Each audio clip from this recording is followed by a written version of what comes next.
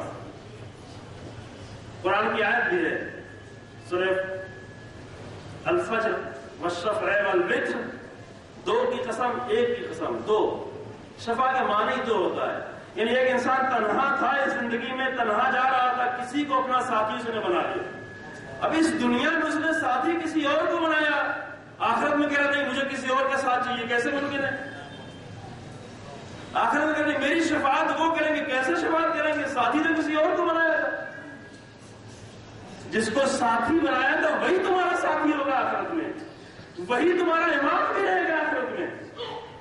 قرآن نے امام کا لفظ جگہ جگہ پہ استعمال کیا، امام باطل کے امام، جل برائیوں کے امام، اچھائیوں کے امام، سب امام استعمال تھا ہر جگہ. یا شفاعت کیا؟ شفاعت یعنی کیا؟ جس کو ساتھ بنایا اسی کے ساتھ تو ہوگی شفاعت. امام نے کہا کہ اللہ وَإِنَّ لِكُلِّ مَأْمُومٍ إِمَامٌ، ہر معموم کا امام ہے. یہ انسان کو ڈھونڈنا ہے، معموم اگر ہے تو امام اس کا کون ہے؟ معموم اگر وہ پیچھے پیچھے چل رہا ہے تو کس کے پیچھے پیچھے چل رہا ہے؟ یہ طے کرنا پڑے گا انسان کو، یہ انسان کو طے کرنا ہے. یہاں سے نہیں بات کر سکتا کہ نہیں وہ تو امام ہے، ہم کیا کریں، ہمیں کسی اور کے پیچھے چلنے دیں، وہاں جا کے ساتھ پکڑنے. کیسے ساتھ پکڑو گے؟ عقل نہیں کہتی، دین نہیں کہتا، قرآن نہیں کہتا. ہر ایک کو اپنے امامی کے ساتھ، اپنے امام کے ساتھ جانا ہے، اور ہر انسان کا امام اسے خود طے کرنا ہے. پھر بڑھاتے ہیں، پھر مانا اس امام خود بتاتا ہے. امام یعنی کیا؟ یقتدی بہی، جس کی وہ اقتدا کر رہا ہو. اقتدا آپ نماز میں سنتے ہیں نا، وہی کلمہ بالکل. یقتدی بہی، ہر معموم کا امام ہے جس کی وہ اپنی زندگی میں اقتدا کر رہا ہے. ایک اقتدا آپ مسجد میں کرتے ہیں، امام نماز پڑھا رہا ہوتا ہے، آپ اس کی اقتدا کر رہے ہوتے ہیں. آپ نے ایک تو امام علی علیہ السلام فرمایا ہر انسان کا ایک امام جو اپنی پوری زندگی میں جس کی وہ اقتدا کرتا ہے، وَيَسْتَزِيُّ بِنُورِ عِلْمِهِ، اور اس کے علم کے نور سے وہ روشنی لیتا ہے. امام اپنے امام کے علم کے نور سے روشنی لینا، یہ کلمات روشنی ہیں. صبح کی مجلس میں عرض کیا یہ نہج البلاغہ کا نور ہے، امام کا نور ہے. اس نور سے اگر انسان روشنی لینے کا ہنر سیکھ جائے تو اس کی پوری زندگی منور ہو جاتی ہے.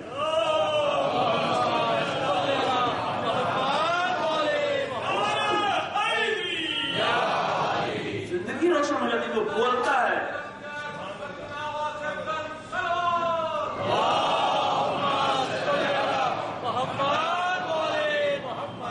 نور ہو جاتا ہے، اس کا وجود نورانی ہو جاتا ہے. وہ بولتا ہے تو نور بولتا ہے، وہ چلتا ہے تو اس کے جسم سے نور نکل رہا ہوتا ہے.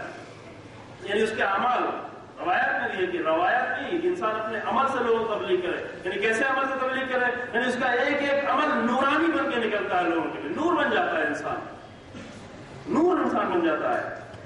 الا وان، اب یہ فرما رہے ہیں اس سے اپنے صحابی سے، الا وان امامکم قد اکتفى من دنیا بتمرہ، جان لو کہ تمہارے امام خط لکھ رہے ہیں، امام علیہ السلام خط لکھ رہے ہیں اپنے صحابی، جان لو کہ تمہارے امام نے تمہاری اس دنیا میں سے کیا لیا؟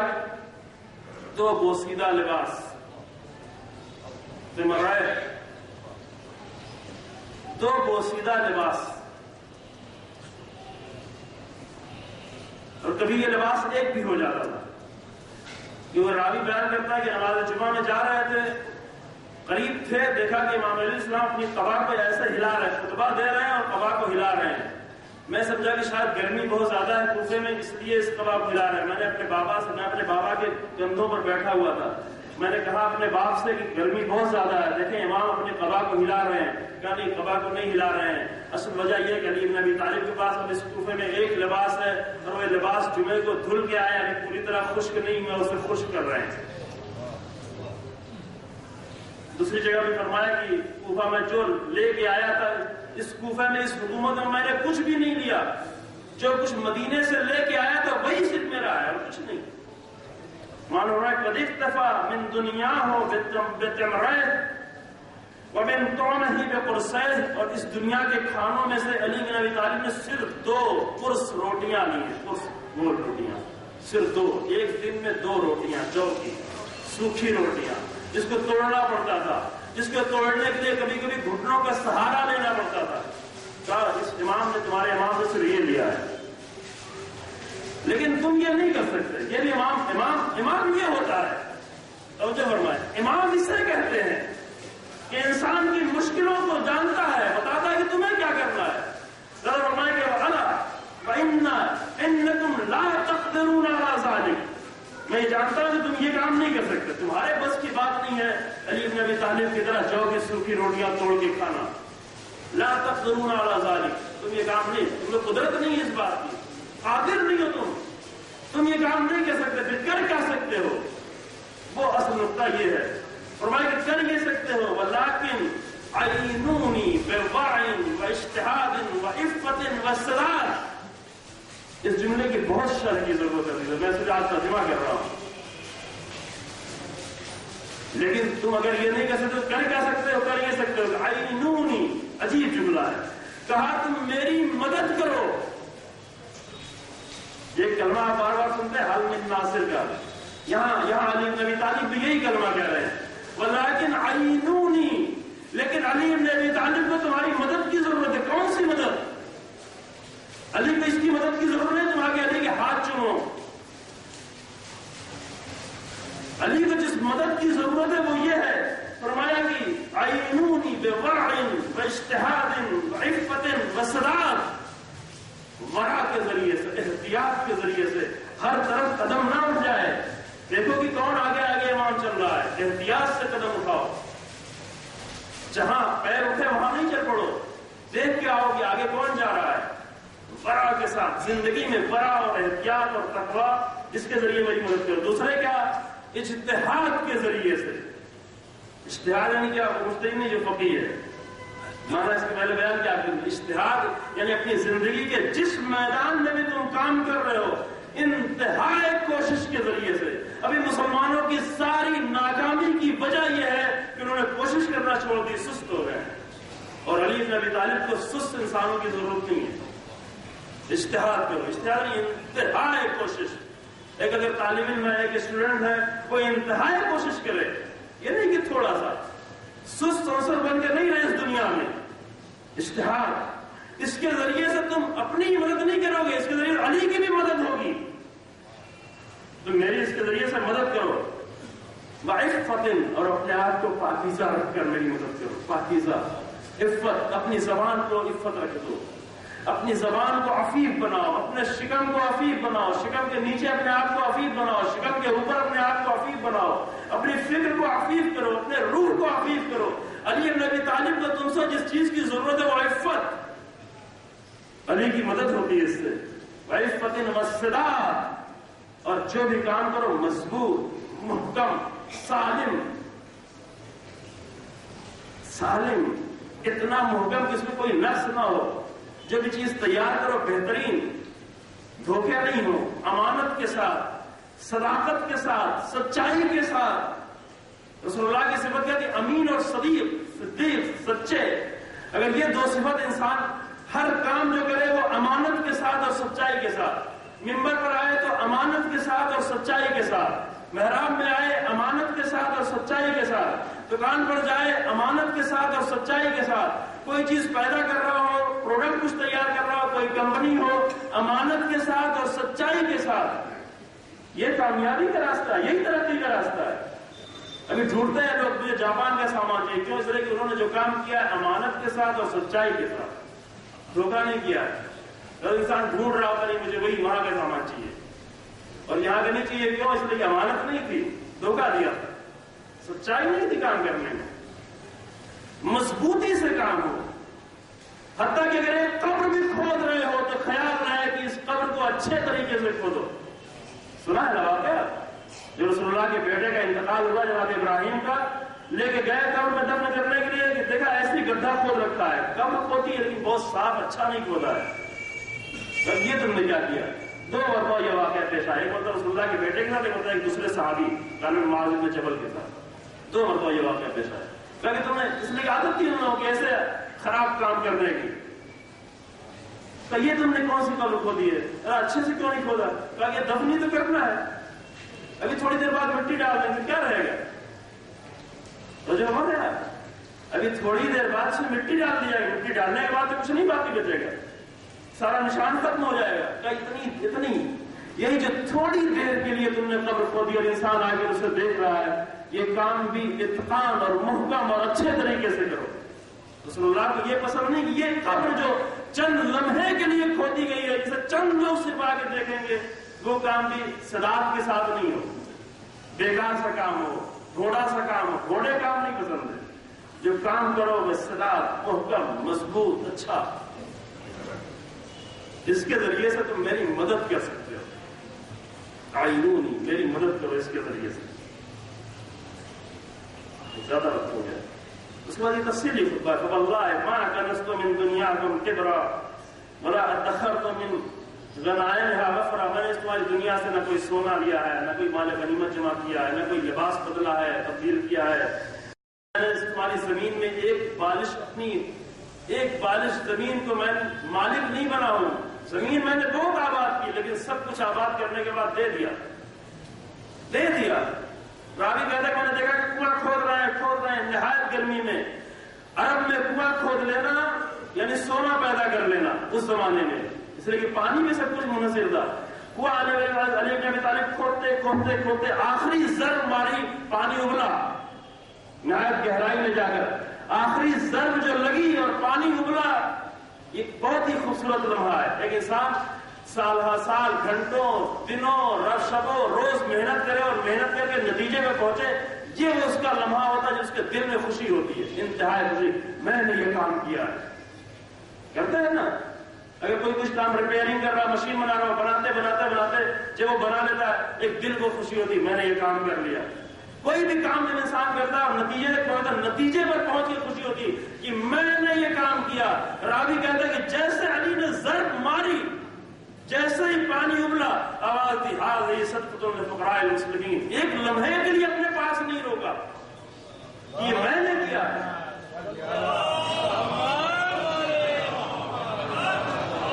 ایک لمحے کے لیے نہیں روکا کہ میں نے کیا نا. ہاذہ صدقۃ للفقراء المسلمین، یہ مسلمان فقیروں کے لیے صدقہ ہے، لے جاؤ، یہ تمہارا. یہ فضیلتیں ہیں، یہ ایڈریس ہے، یہ صحیح ایڈریس ہے جہاں انسان کو آنا ہے.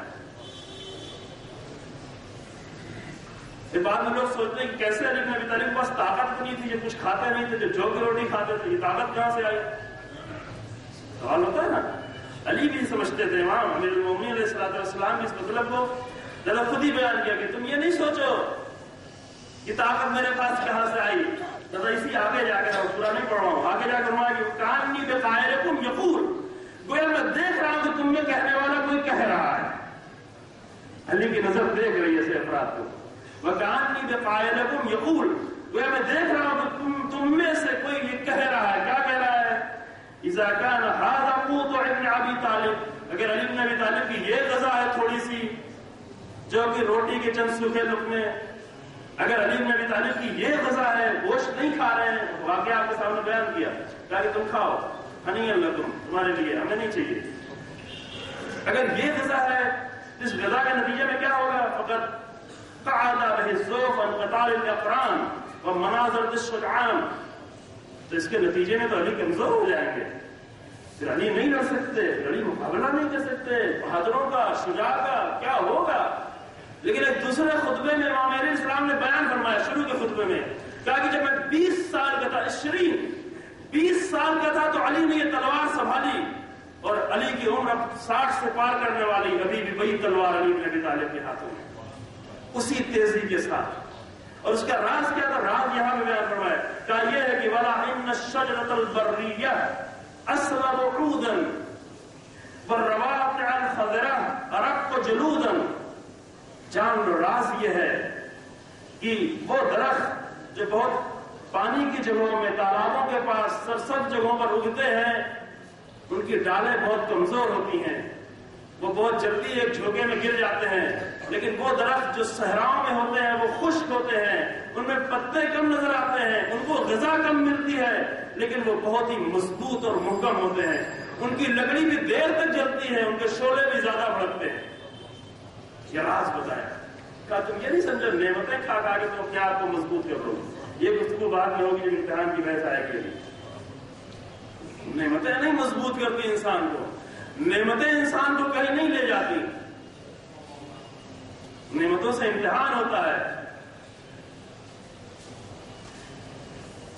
اور اس کے بعد فرماتے ہیں کہ وَأَنَا مِن رَسُولِ اللَّهِ كَالزُّعْرِ مِنَ الزَّوْءِ، اور میرا اور رسول سے رابطہ جو تھا وہ ایسے جیسے نور کا نور سے رابطہ ہوتا ہے.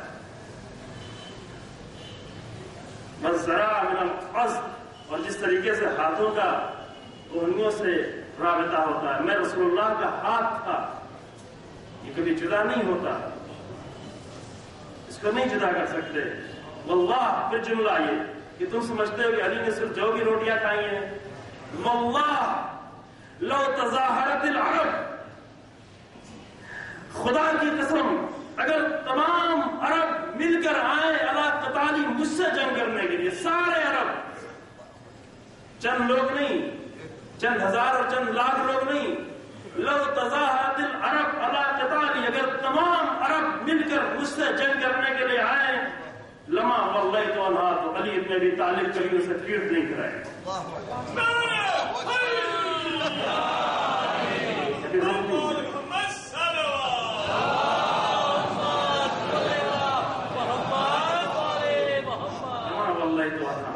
علی کی پیٹ کبھی میدان میں نہیں دکھے گی، پورا عرب مل کر آ جائے.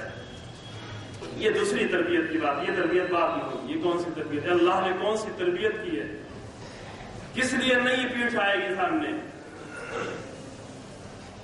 یہ خاص الگ تربیت ہے، وہ شجاعت کی تربیت. وہ علی بن ابی طالب کی شجاعت جس کا وارث کربلا میں عباس ابن علی ہے. پورا کوفہ اگر آ جائے سامنے لڑنے کے لیے تو عباس میدان جنگ میں اسی شان سے جائیں گے جس طرح علی بن ابی طالب جائیں گے، کیونکہ وارث شجاعت علی ہے عباس.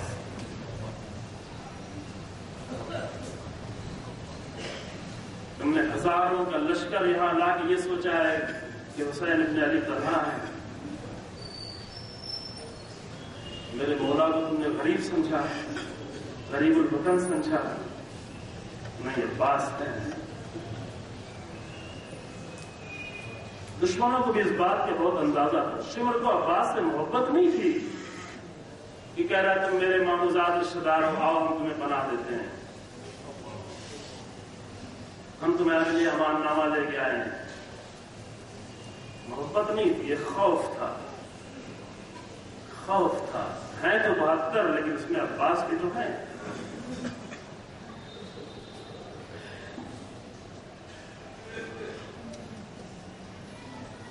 عباس بھی تو ہے.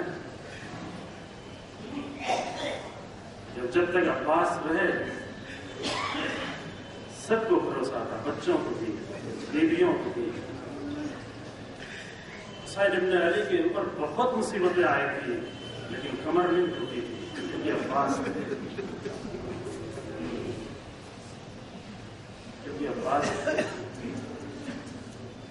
لیکن جب آخر میں عباس جانے کے لیے آئے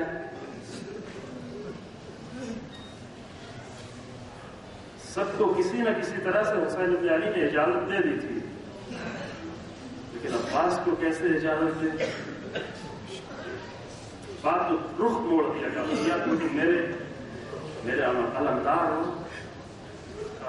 آقا اب تو وہ لشکر کوئی بھی لشکر نہیں رہا، کوئی نہیں ہے، کس کا میں علمدار. آقا میرا دل اب میرے سینے میں نہیں ٹھہر رہا ہے. جو جملہ کہا وہ تنگ ہو رہا، میرا سینہ تنگ ہو رہا. یعنی اب وہ منزل آ گئی تھی کہ اب صرف حسین کے لیے منزل صبر باقی تھی. اب صرف امام کے لیے وہ منزل سر باقی تھی. عباس بھی آ کے یہ کہہ رہے مولا میرا سینہ تنگ ہوا, اب مجھ سے نہیں رکا جا رہا. بہت لاشیں اٹھا چکے آپ کے ساتھ ساتھ, جن کو خود پالا تھا, جن کو خود فن حرب سکھایا تھا, جن کو لڑنا سکھایا تھا, جن کو تلوار چلانا سکھایا تھا, جن کو پیار کیا تھا, جن کو اپنے قریب رکھا تھا, جو ہمیشہ ہمارے ساتھ رہتے, جب سب کو میں چھوڑ کے آ گیا, کوئی نہیں ہے, سینہ تنگ ہوا. 6 بھائیوں کی لاشیں, جس میں 3 سگے بھائی, ایک 19 سال کا جوان بھائی, ایک 21 سال کا جوان بھائی, ایک 24 سال کا جوان بھائی, اور سب کو خود ہی میدان میں کہا مولا آپ یہ زحمت نہیں کریں, میں اپنے بھائیوں کو بھیج رہا ہوں. ام البنین, یہ بھائی کیسے تھے؟ یہ بیٹے, یہ بھائی ایسے تھے کہ جن کو دیکھ کر لوگ مادر عباس کو ام البنین کہتے تھے, بیٹوں کی ماں. مدینے میں بہت سی عورتیں تھیں جن کے کئی بیٹے تھے, سمجھ رہے ہیں اس بات کو؟ مدینے میں بہت سی عورتیں تھیں جن کے 4 اور 4 سے زیادہ بیٹے تھے, لیکن کسی کو ام البنین نہیں کہا جاتا تھا. لیکن اس ماں کے بیٹے کچھ ایسے تھے کہ جب بھی کسی کی نظر ان بیٹوں میں پڑتی تھی ام البنین, ان کی ماں کو جب آگے دیکھتے تھے کہتے تھے ام البنین, کیسے بیٹوں کی ماں ہے یہ. ان بیٹوں کو بھیجا ہے مقتل میں, ان بیٹوں کی قربانی عباس نے دی ہے. مولا دل تنگ ہو رہا ہے کہ عباس بھی اچھا ایسا کرو, بچے پیاسے ہیں. خیموں سے پیاس کی صدائیں بلند ہو رہی, الاتش کی صدائیں. مقتل میں بھیج دیا. عزیز پوری مصیبت نہیں پڑھ سکتا. اشرے محرم میں پہلے اشرے میں کوشش کرتا ہوں پڑھنے کی, مصیبتیں پڑھنا سخت منزل ہے, اور وہ بھی ایسی مصیبتیں, ایسے مسائل. مقتل میں بھیج دیا. کس طرح بھیجا یہ نہیں بتا سکتا, نہیں جانتا, نہیں معلوم. زینب نے کس طرح رخصت کیا عباس کو, حسین بن علی نے کس طرح رخصت کیا عباس نے, چھوٹے بچوں نے, خود فضل عباس کے بیٹے نے کیسے رخصت کیا, زوجہ نے کیسے رخصت کیا, نہیں معلوم. سکینہ اور رقیہ نے کیسے رخصت کیا, نہیں معلوم. لیکن ہاں مقتل میں آئے ایک ساتھ, ایک نئی چیز ساتھ ہے جو کوئی شہید اور نہیں لے کے آیا تھا. عباس لے کے آیا, مشکیزہ ہے, سوکھا ہوا مشکیزہ. سامنے دریائے فرات پر صرف دریا کے کنارے 4000 تیر انداز تیر لیے کھڑے ہوئے ہیں. یہ صرف عباس کا کام ہے کہ ان 4000 تیر اندازوں کو توڑتے ہوئے دریا کے اندر داخل ہو جانا. داخل ہو گئے, اندر تک گھوڑے کے لوگ, اتنے اندر تک لے گئے کہ پانی گھوڑے کے پیٹ تک آنے لگا. اترے, چاہا کہ مشکیزے کو بھرے, سوکھا ہوا مشکیزہ دیکھا ہوگا آپ نے, اندازہ ہے مشکیزے کی شکل دیکھتے ہیں یہاں پر. مشکیزہ کا منہ بہت چھوٹا سا ہوتا ہے, وہ بھی خشک اگر ہو گیا ہو تو پانی بھرنے میں کچھ وقت لگے گا. پانی بھرتے رہے, پانی کو اٹھایا بھی. دشمنوں نے یہ منظر دیکھا کہ پانی اٹھا اور پانی کو اٹھا کر پھر پانی میں پھینک دیا. کربلا کی فضیلتیں ہیں یہ, کربلا کی یہی فضیلتیں ہیں. پانی اٹھایا اور پانی کو پھینکا. یہ منظر دشمنوں نے بھی دیکھا. آپ سمجھے کہ عباس کیا ہے, پانی بھر گیا. پھر مشکیزے کو لیا, پہلے بلندی سے نیچے ترائی کی طرف آئے تھے, دشمن بھی ہٹ چکے تھے, آسان تھا. لیکن اب ترائی سے پھر بلندی کی طرف آنا ہے. دشمن نے بھی چاروں طرف سے آ کے گھیر لیا, کیونکہ پانی بھرتے بھرتے دشمن پھر واپس آ چکا ہے, اور اب پھر عباس کو باہر نکلنا ہے. لیکن علی بن ابی طالب کا یہ لال پھر دریا سے باہر نکلا, اور دریا سے باہر نکل کر آگے بڑھے, لیکن راستہ تھوڑا سا تبدیل کیا. آئے تو بیچ مقتل سے ہوتے ہوئے آئے تھے, لیکن اب جو چل رہے ہیں تو کنارے سے, اس راستے سے جہاں پر کچھ درخت بھی ہیں, کیونکہ عباس کو یہ معلوم ہے کہ تیروں کی بارش ہوگی, اور تیروں کی بارش میں کسی طرح اس مشکیزہ کو مجھے بچانا ہے, یہ مشکیزہ مجھے سنبھالنا ہے. تیر چلے تو کچھ تیر درختوں پہ آ کر لگے, کچھ تیر میں جسم پہ آ کر لگے, مشکیزہ پہنچائے اور لے کے تیزی سے چلے کہ وہ موقع ہے جہاں عباس جنگ بھی نہیں کر سکتے، کیونکہ جنگ کرنے کی حالت میں بھی مشکیزہ کو خطرہ ہے۔ ابھی عباس جنگ نہیں کر سکتا، بغیر جنگ کے چلنا ہے۔